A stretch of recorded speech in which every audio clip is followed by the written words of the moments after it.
கல்லூரி மாணவி first year படிக்க போனவங்க மதுரை செல்லூர் பகுதியில் அவங்களுக்கு இந்த நிலை வந்திருக்கக்கூடாது. கொஞ்சம் ஃபேட்டாக இருந்திருக்கு அந்த பொண்ணு. ஃபேட்டாக இருக்கிறது ஒரு பெரிய குறை கிடையாது. வெண்காரம் அப்படிங்கிறது போரெக்ஸ். ஆக்சுவலாக அது வந்து கெமிக்கல். அது இன்னும் அதோட சயின்ஸியல் வேதியியல் ரீதியாக சொல்ல போனால் சோடியம் டெட்ராபேட் அப்படின்றது தான் அதோட கெமிக்கல் வேதியியல். அது ஆக்சுவலாக பாய்சன். அது இப்போ நான் பேசுகிறதும் வந்து நானாக பேசலை, நானும் 2-3 மருத்துவர்கள் பேசுகிறேன். இதெல்லாம் கூட்டி கழிச்சு தான் நானும் ஒரு ஆன்சர் சொல்கிறேன். நீங்கள் கேட்கலாம் உங்களுக்கு என்ன சார் இதை பற்றி ஐடியா இருக்குன்னு. அதை ஒரு கம்மியான குவான்டிட்டியில் எடுத்துருந்தீங்கன்னா உங்களுக்கு டிசென்ட்ரி வாமிட் போகும். அது உங்களுக்கு 2 நாள் 3 நாளில் ஒரு 2 kg வெயிட் கம்மி காட்டும். பட் அது அதிக குவான்டிட்டி எடுத்தால் அதோடைய லிமிட் இருக்குல்ல, அதோட ஸ்கேல் யார் வைக்கிறது? யூடியூப் பார்த்தோமா, புளிக்குழம்பு வச்சோமா, அவ்வளோதோட நிறுத்திக்கணும். இதை விட தேவையில்லாத ரிஸ்க்கெல்லாம் செய்யக்கூடாது. Highly risk. இது உடம்பு இலக்கியெல்லாம் வேண்டாம். எங்கள் அம்மா அப்பா எப்படி இருக்காங்களோ அப்படி தான் உடம்பு இருக்கும். ஜீன் தான் உடம்பெல்லாம். மெடிசன் படிக்காத டாக்டருக்கு எதிரானதான் ஓப்பன் டாக். பிகாஸ் அதனால தான் என் காதை இழந்தேன். என் காது கேட்காது. ஒத்த காது நான் சொன்னால் தான் புரியும். உனக்கு என்னடா இழப்பை பற்றி தெரியும்னு யாரும் சொல்லக்கூடாதுல்ல. எனக்கு ஒத்த காது கேட்காது. அது காரணம் ஒரு போலி மருத்துவர் தான்.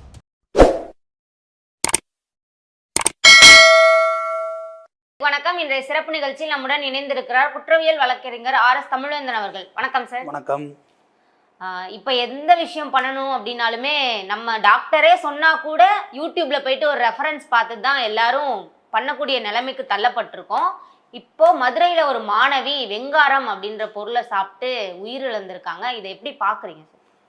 முதல்ல இறந்த மாணவி கலையரசி அவர்களுக்கு என்னுடைய ஆழ்ந்த இரங்கலையும் அவங்க குடும்பத்துக்கு அனுதாபங்களையும் தெரியப்படுத்திக் கொள்கிறேன். கல்லூரி மாணவி ஃபஸ்ட் இயர் படிக்க போனவங்க மதுரை செல்லூர் பகுதியில் அவங்களுக்கு இந்த நிலை வந்திருக்கக்கூடாது. கொஞ்சம் ஃபேட்டாக இருந்திருக்கு அந்த பொண்ணு. ஃபேட்டாக இருக்கிறதெல்லாம் ஒரு பெரிய குறையா? ஃபேட்டாக இருக்கிறது ஒரு பெரிய குறை கிடையாது. வெண்காரம் அப்படிங்கிறது போரெக்ஸ். ஆக்சுவலாக அது வந்து கெமிக்கல். அது இன்னும் அதோட சயின்ஸியல் வேதியியல் ரீதியாக சொல்ல போனால் சோடியம் டெட்ராபேட் அப்படின்றது தான் அதோட கெமிக்கல் வேதியியல். அது ஆக்சுவலாக பாய்சன். அது எங்கே பயன்படுத்துறதுன்னா பெரிய பெரிய ஃபேக்ட்ரி இருக்குல்ல, ஒரு அணு உலையில், அதில் வந்து க்ளீனிங் ப்ராசஸுக்கு, அந்த மெட்டீரியல் க்ளீனிங் ப்ராசஸ்க்கு பயன்படுத்துறது வெண்காரம். இதை வந்து வெயிட் லாஸ் ஆகுமா அப்படின்னா, இப்போ நான் பேசுகிறதும் வந்து நானாக பேசலை, நானும் 2-3 மருத்துவர்கள் பேசுகிறேன். இதெல்லாம் கூட்டி கழிச்சு தான் நானும் ஒரு ஆன்சர் சொல்கிறேன். நீங்கள் கேட்கலாம் உங்களுக்கு என்ன சார் இதை பற்றி ஐடியா இருக்குன்னு. ஆனால் அதை ஒரு கம்மியான குவான்டிட்டியில் எடுத்துருந்தீங்கன்னா உங்களுக்கு டிசென்ட்ரி வாமிட் போகும். அது உங்களுக்கு 2 நாள் 3 நாளில் ஒரு 2 kg வெயிட் கம்மி காட்டும்.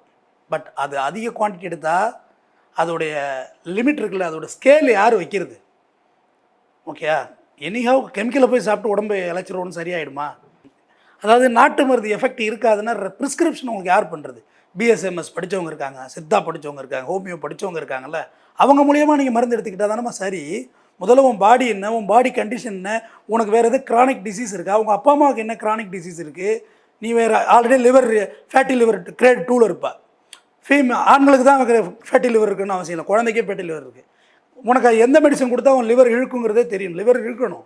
அப்போ உனக்கு ஃபுல்லாகவே அவங்க ஆய்வு பண்ணிட்டு தானே மெடிசன் கொடுக்குறாங்க. டாக்டர் இதுக்கு நல்ல டாக்டரு ஒரு 2 நாளைக்கு மெடிசன் கொடுத்துட்டு சரியாயிட்டு வாங்க பார்ப்போம் பாங்க, எப்படி வேலை செய்யுதுன்னு பார்க்கலாம்.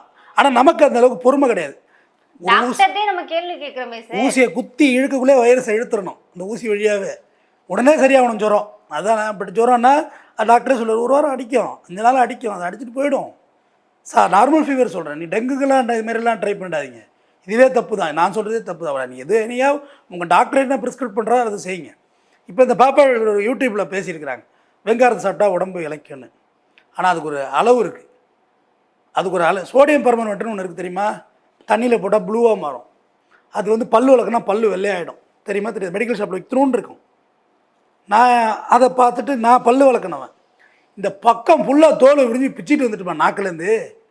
அது வந்து ஒரு ஒரு மைக்ரான் ஒரு ஸ்டிக்கர் போட்ட அளவு எடுத்து அது தண்ணியில் குழைச்சாலாம் கையெல்லாம் ப்ளூ ஆகிடும். போகவே போகாது. 2 நாள் 3 நாள் கூட ப்ளூவாக இருக்கும். அதை குழைச்சி நம்ம பேஸ்ட்டோட கலந்து அதை அப்ளை பண்ணிவிட்டு ஒரு 2 மினிட்ஸ் 3 மினிட்ஸ் கழிச்சு ப்ரஷ் பண்ணி எடுக்கணும். வெறும் பட்டீத்தில் மட்டும்தான் அதை அப்ளை பண்ணணுமே. இன்ஃபேக்ட் எந்த பல்லு ரொம்ப காரையாக இருக்கோ அதெல்லாம் போடணும். ஆனால் நான் அப்படியே போட்டு விளக்கிட்டேன், போட்டு அள்ளி போட்டு.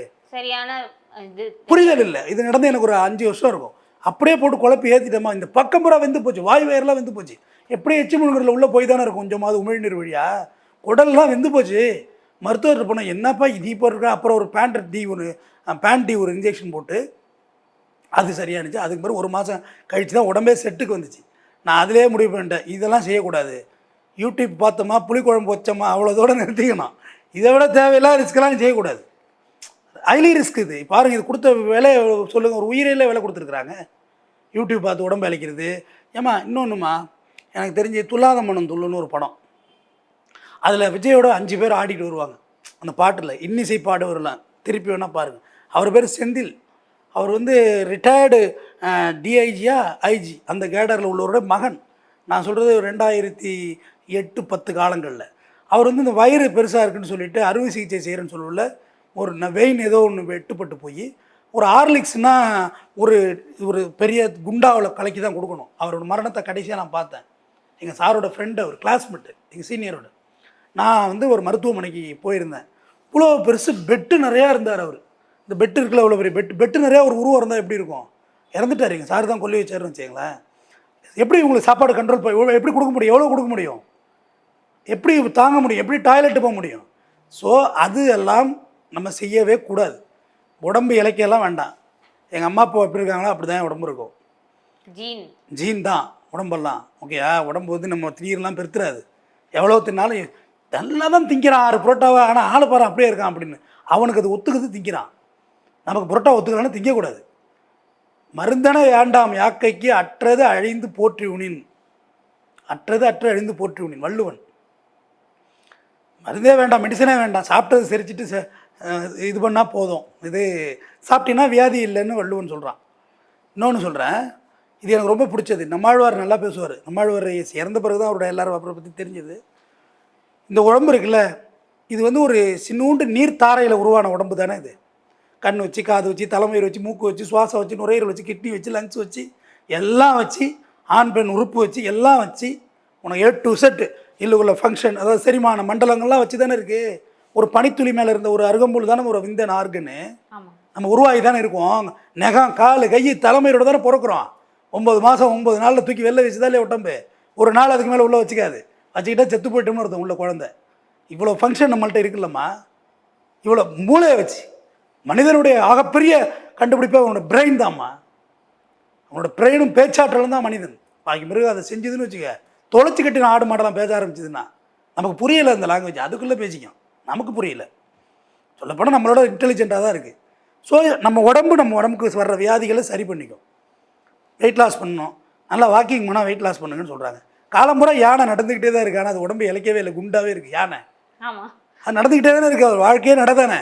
காலையில் இங்கே ஸ்டார்ட் பண்ணி அப்படியே நடந்து போய் அப்படியே பல லட்சம் கிலோமீட்டர் ஒரு யானை வாழ்நாளில் நடந்துருமா, வந்து அது வீட்டுக்கு வந்துடும். இதுதானே அதோட வாழ்வியல். இழைச்சி போச்சா? இல்லை. மாரத்தான் உடனே நல்லதுங்கிறான். குதிரை தான் தினம் ஓடுது. இழைச்சா விட்டது கொழுக்கு முழுக்குன்னு தான் இருக்குது. குதிரை எங்கே ஜம்முன்னு இருக்கு, பார்க்க ஜெய்ஜாண்டிக்காக இருக்குது. சரிதானே? இதெல்லாம் நம்ம ஒரு கற்பனை, நம்மளுடைய சிந்தனை சக்திகள் எல்லாம் இப்படின்னா அப்படி ஆளுக்கு ஒன்று தெரிஞ்சதை வச்சு கிளப்பி விடுறது. அதாவது நம்மளுடைய சொந்த அனுபவங்கள்லாம் பொது அனுபவங்கள் கிடையாதுமா. இப்போ பாட்டி வைத்தியம்னு சொல்றாங்கல்ல சார், இப்போ வீட்டில் வந்து டாக்டர்கிட்ட போகாட்டினா கூட பாட்டி வைத்தியம்னு ஏதாவது ஒரு மெடிசனோ இல்லை வெத்தலையை சாப்பிடுங்க, மிளகு சாப்பிடுங்க, சரியா போயிடும், அதுக்கும் இந்த மாதிரி பின்விளைவுகள்லாம் வருதா? இல்லை. நம்ம இதில் இன்னொரு விஷயத்தையும் நீங்கள் பார்த்துக்கணும். நம்மளுடைய பாரம்பரிய வைத்தியத்தை இவனுக்கு அட்டாக் பண்ணுறாங்கிறது ஜாக்கிரதை, அதையும் காப்பாற்றணும்.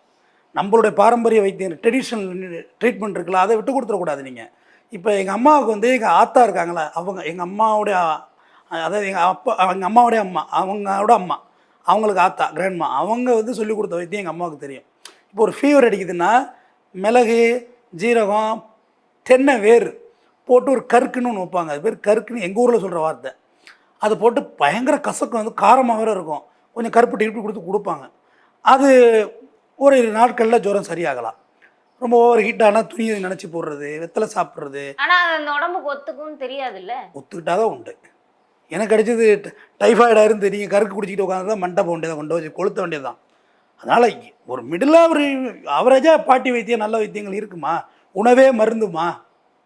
நீ சாப்பிட்ற சாப்பாடே மெடிசன் தான். தமிழ் மருத்துவத்தில் சளி பிடிச்சிதுன்னா நம்ம என்ன மெடிசன் போடுறோம்ல, மொசுக்கேன்னு ஒரு இலை இருக்குது, நுரையீரல் மாதிரியே இருக்கும். நீங்கள் சொல்லியிருந்தால் எடுத்துகிட்டே வந்திருப்பேன். எங்கள் பார்க்கில் இருக்குது, நுரையீரல் மாதிரியே இருக்கும். உள்ளுக்குள்ளே வந்து சுவாச மண்டலம் இருக்குல்ல, அது மாதிரியே இருக்கும், முசுக்கு இலை.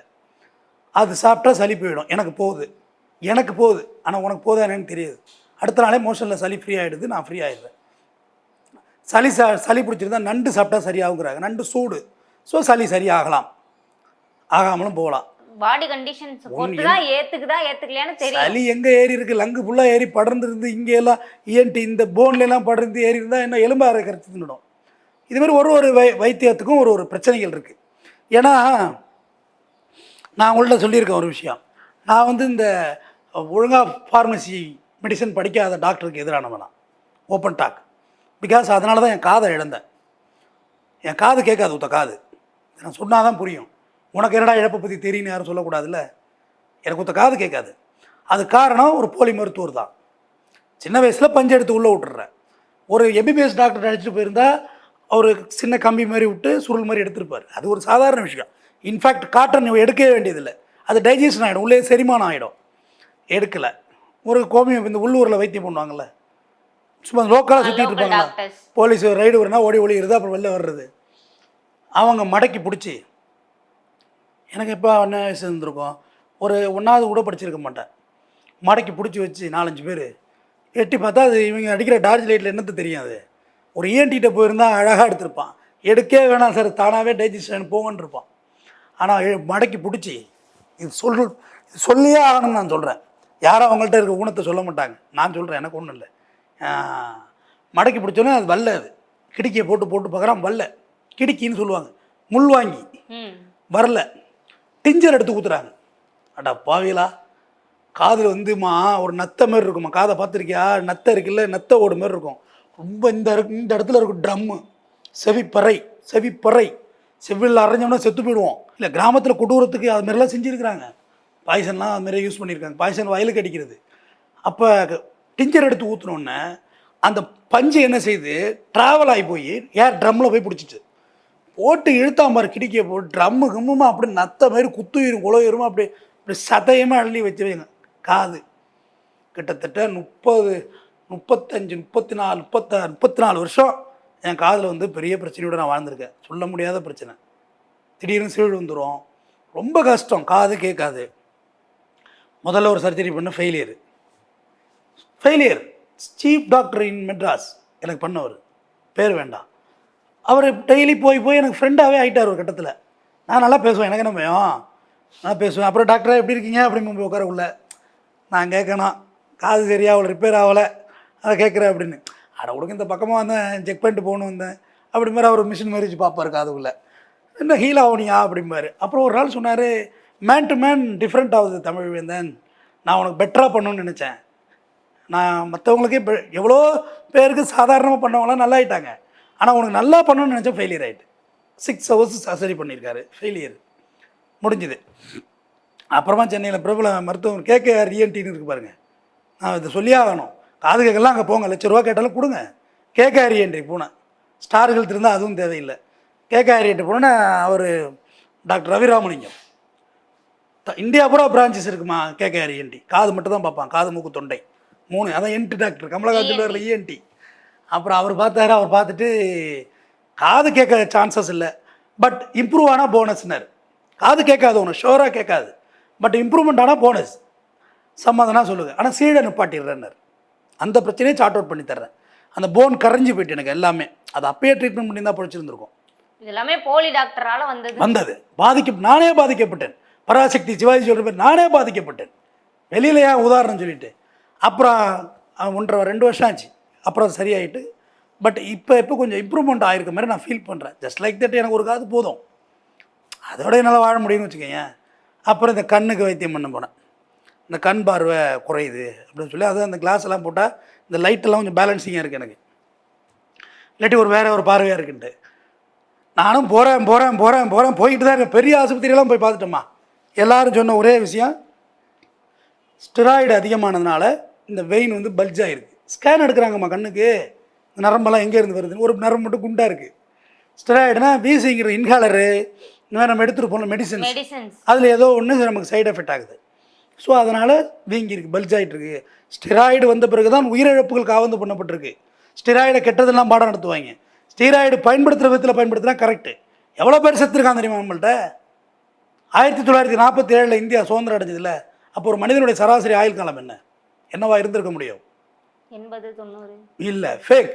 2020 ஒரு சராசரி மனிதனோட ஆயுள் காலம் என்ன தெரியல. 1947 ஒரு சராசரி மனிதன் ஆயுள் காலம் வெறும் 37. வெறும் 37 வயசு தான் வாழ்ந்திருக்கான். ஒரு வயிற்றால் அடியில் 500 பேர் செத்துருக்கான், டயரியாவில் 500 பேர் செத்துருக்கான், ஒரு மலேரியாவில் 500 பேர் செத்துருக்கான், பந்தலாக போயிருக்காங்க.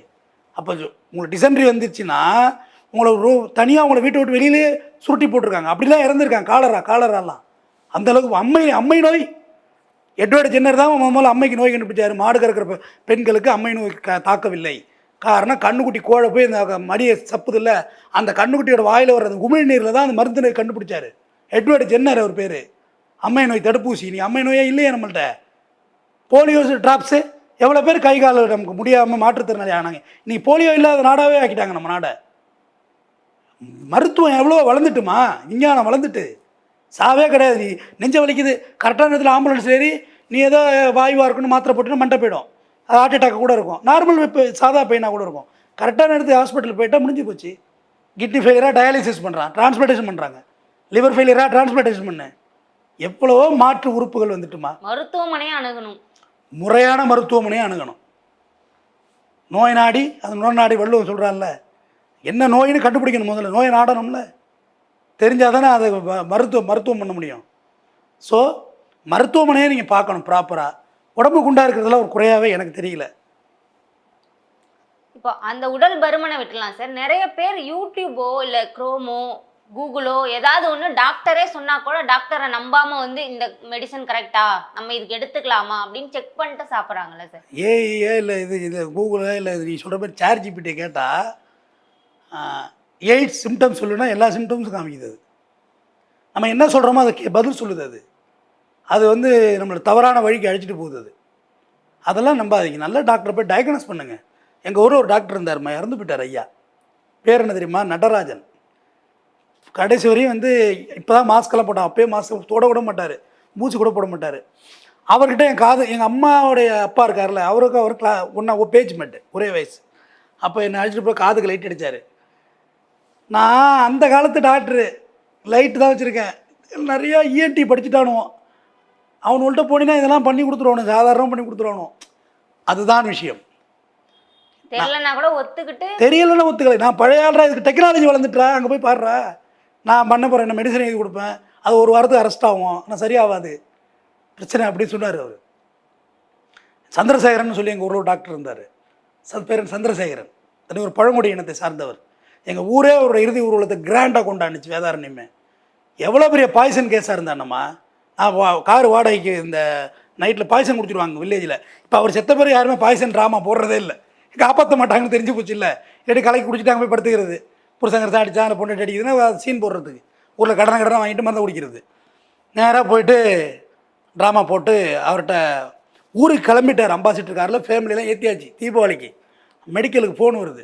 இந்த கையில் சிகரெட் இருந்துக்கிட்டே இருக்குமா அவருக்கு, எப்போயுமே இந்த கையில் சிகரெட் இருக்கும். அவர் மருத்துவர் தான், இந்த கையில் சிகரெட் எரியும். முரட்டு வைத்தியமாக இருக்கும் அவர் பண்ணுறது. பாய்சன் கேஸுக்கெல்லாம் அட்டி தான், குட்டிப்பியா மருந்தை குட்டிப்பியா அப்படின்னு.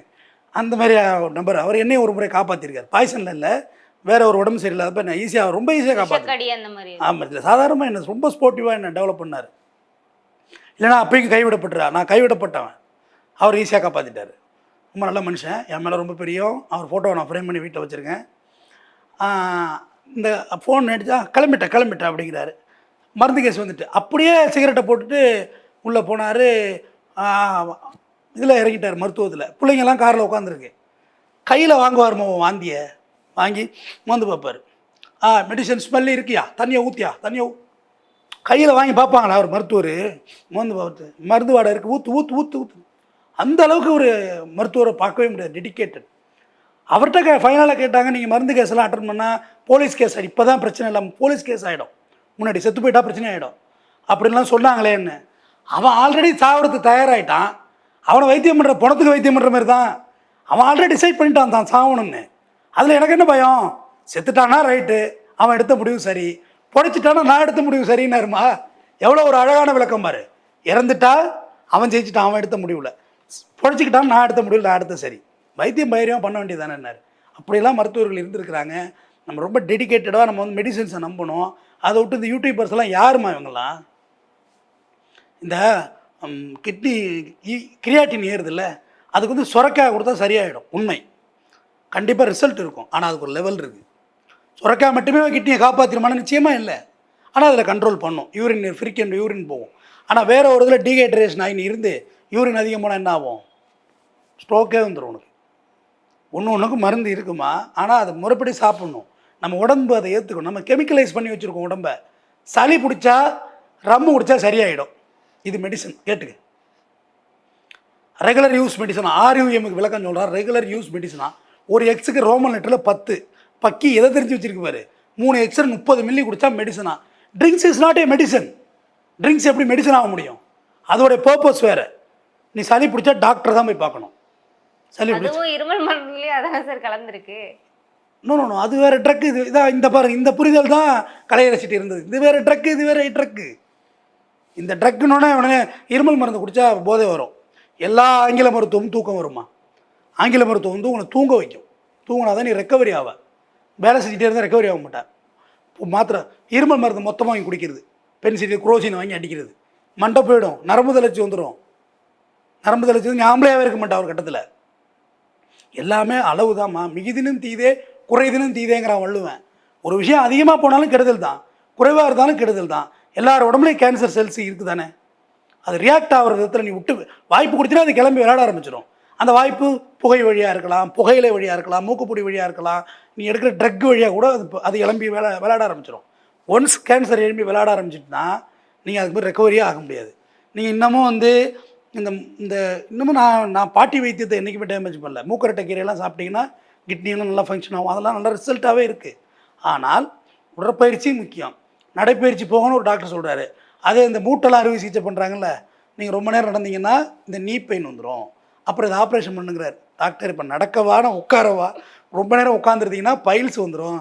இப்போ நான் உட்காரவா நிற்கவா, ரொம்ப நேரம் நீங்கள் வெரிகோர்ஸ் வெயின் வந்துடும், நரம்பு சுருட்டு நோய் வந்துடும். நான் படுக்கவா நிற்கவா, ரொம்ப நேரம் படுத்துறீங்கன்னா மூளைக்கு ரத்தம் போகாது கழுத்து வழியாக, தலைவாணி வைக்கவா வேண்டாமா, இப்படி குழப்பமாயிடுது. காலங்காலமாக நம்ம சோறும் குழம்பு போட்டு அடித்தோம், சாப்பிட்டோமா, சீக்கு வருதா, உடம்பு சரியில்லாமல் போகுதா, சுகர் வருதா, சுகர் வந்தால் எனக்கு ஒன்றுமே பண்ணாதுன்னு சொல்கிறாங்க. சுகரோட விளையாடாதீங்க. ஒரே ஒரு முறை ஹாஸ்பிட்டல் போய் பாருங்கள், விரல் எடுக்கிறாங்க, அப்புறம் முட்டிக்காலோட அறுத்து போடுறாங்க. அதுக்கப்புறம் வாழ்ந்தான்னா வாழாட்டி என்ன, எவ்வளோ கஷ்டம். சுகர் வந்தால் ஒழுங்காக மெடிசன் எடுத்துங்க, இன்சுலின் போட சொன்னால் இன்சுலின் போட்டுக்கோங்க, மருத்துவர் என்ன சொல்கிறாரோ ப்ரிஸ்கிரிப்டிவ் அப்படி நடங்க. ஒரே டாக்டரை ஓரளவு தெரிஞ்சிடும் உங்களுக்கு, ஒரு விஷயம் என்னென்னு கொஞ்ச நாள் தெரிஞ்சிடும். ஒரே டாக்டரை மெயின்டைன் பண்ணுங்கள். அவருக்கு தான் உங்கள் பாடி ஸ்ட்ரெச் தெரியும். நைட்டு 1 மணிக்கு ஃபோன் பண்ணால் கூட ஒரு ஃபோன் எடுக்கணும்ல. புது டாக்டர் ஃபோன் எடுக்க மாட்டாங்க. அந்த டாக்டர் ரிசல்ட் வரல அடுத்த டாக்டர், ரிசல்ட் வரல அடுத்த டாக்டர் மாறிட்டே இருக்கு. இதில் சினிமாவாமா மாற்றி வச்சு சேனல் பார்க்குற ரிமோட்டா? நம்ம உடம்பு இது ஒரு வாட்டி பிறந்துருக்கோம். இந்த ஆர்கன்ஸுக்கு நம்ம விசுவாசமாக இருக்கணும். எல்லாமே அளவோட, உணவுலாம் அளவோட. 6 மணிக்கு மேலே சாப்பிடாதீங்கன்னு சொல்கிறாங்கம்மா. அதை அந்த சாப்பிட்டுக்கிட்டு லைட் இல்லாத காலத்தில் உள்ள கதையை சொல்லிகிட்டு இருக்காங்க. நான் வேலைக்கு போகிறதே ஷிஃப்ட்டே 6 மணிக்கு தான் போகிறேன். பாவம் 12 மணி நேரம் வேலை செஞ்சுட்டு வரான் காலையில் வரைக்கும். நைட்டு 12 மணிக்கு ஒரு ஷிஃப்ட் வேலைக்கு போகிறாங்க. அது வந்து லைட்டே இல்லாமல் இருக்குது பார்த்தீங்களா? அப்போ தான் 6 மணிக்கு முன்னாடி சாப்பிட்றது பாசிபிள். நீ உலகமே 6 மணிக்கு ஆன் ஆகுது தெரியுமா? மெட்ராஸில் ஒரு உலகமே ஆன் ஆகுது, நைட்டு உலகம். அதனால் அதெல்லாம் இல்லை. எது நம்ம நடைமுறை யதார்த்தம். உடம்பு குண்டாயிட்டுனா எக்ஸசைஸ் பண்ணணும், ஜிம்முக்கு போங்க. ஜிம்முக்கு போய் மிளக வெயிட்டு தூக்காதீங்க. ஒரு மாத செக்கப் முதல்ல ஒன்று பண்ணிக்கோங்க. இந்த உடம்புக்கு ஒரு 5000 ரூபாய்க்கு ஒரு மாத செக்கப் பண்ணிக்கோங்க. ஜிஹெச்சில் ஃப்ரீயாக எடுக்கிறாங்க. உங்கள் உடம்பு பொய் சொல்லாது. உனக்கு ஒரு ரத்தம் உனக்கு பொய் சொல்லாது. என்ன வியாதி இருக்குது, என்ன ஏறி இருக்குது, இறங்கி இருக்குது, எல்லாமே ஒரு ரத்தம் சொல்லிட போகுது. பார்த்து வச்சுக்கோ. பார்த்துட்டு அதுக்கேற்ற மாதிரி வெயிட் எடுத்துக்கோ. கம்மி வெயிட்டு போட்டு ஜிம்மில் போய் ஒரே மாதத்தில் உடம்பு இறக்குறேன் அப்படிலாம் பண்ணாதீங்க. அது ரொம்ப ஆபத்து. நான்லாம் 100 டேஸ் சேலஞ்ச் பண்ணுவேன். 100 நாளில் சேலஞ்ச் பண்ணி செஞ்சு காட்டினேன் எக்ஸசைஸ் எல்லாம். அது எனக்கு வயசு அப்போ இருந்தது. ஒரு 25-30 வயசில் என்ன மாதிரி ஜிம் ஒர்க் அவுட் யாரும் பண்ணவே இல்லை. ஹெவியாக பண்ணேன். இன்றைக்கெல்லாம் போய் முறைச்சி பார்க்குறதா இருக்குது. இந்த இரும்பை லைட் வெயிட்டாக எடுத்து ஏதோ சும்மா அப்படி ஒரு மன மகிழ்ச்சிக்காக தான் ஜிம்முக்கு போக முடியுது.